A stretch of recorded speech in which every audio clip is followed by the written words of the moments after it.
Sir ನಮಸ್ಕಾರ, ನನ್ನ ಹೆಸರು ಭರತ್ ಅಂದ್ಬಿಟ್ಟು ನಾವು ಪಾಂಡಪುರದಿಂದ ಬಂದು ನಮ್ಮ ಫ್ರೆಂಡ್ ಇಲ್ಲೇ ಬುಕ್ ಮಾಡಿದ್ದು. ಮೂವಿ ತುಂಬ ಚೆನ್ನಾಗಿದೆ. ಬೇರೆ ಲೆವೆಲ್ನಲ್ಲಿ ಕನ್ನಡಕ್ಕೆ ಇದು ಬರಬೇಕು. ಸಿನಿಮಾ ರಸವಾಗಲಿ ಯಶವಾಗಲಿ ಇದು ಸಿನಿಮಾಗಳು ಕೊಡಲಿ. ಕನ್ನಡ ಸಿನಿಮಾ ಯಾವ ಇಂಡಿಯಾ ಒಳ್ಳೆ ಲವ್ ಯಶ್ ಬಾಸ್ ಸಿನಿಮಾದಲ್ಲಿ ಮೇಕಿಂಗ್ ಆಗಿರ್ಬೋದು, ಸ್ಟೋರಿ ಆಗಿರ್ಬೋದು, ಸಾಂಗ್ ಆಗಿರ್ಬೋದು, ಮತ್ತು ಫೈಟಿಂಗ್ ಎಫೆಕ್ಟ್ ಆಗಿರ್ಬೋದು ತುಂಬ ಚೆನ್ನಾಗಿದೆ, ತುಂಬ ಅದ್ಭುತವಾಗಿದೆ. ಸಕ್ಕದಾಗಿದೆ. ವಿಜುವಲ್ಸ್ ಮಾತ್ರ ಸಕ್ಕದಾಗಿದೆ ಅಣ್ಣ. ಸಿನಿಮ್ಯಾಟಿಕ್ ಎಕ್ಸ್ಪೀರಿಯನ್ಸ್ ಮಾಡ್ಬೇಕಂದ್ರೆ ಟಾಕ್ಸಿಕ್ ನೋಡಿ ಅಷ್ಟೇ.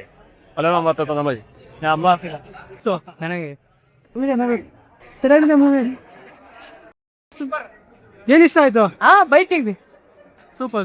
ಏನ್ ಇಷ್ಟ ಆಯ್ತು? ತುಂಬಾ ಇಷ್ಟ ಆಯ್ತು. Chicken super.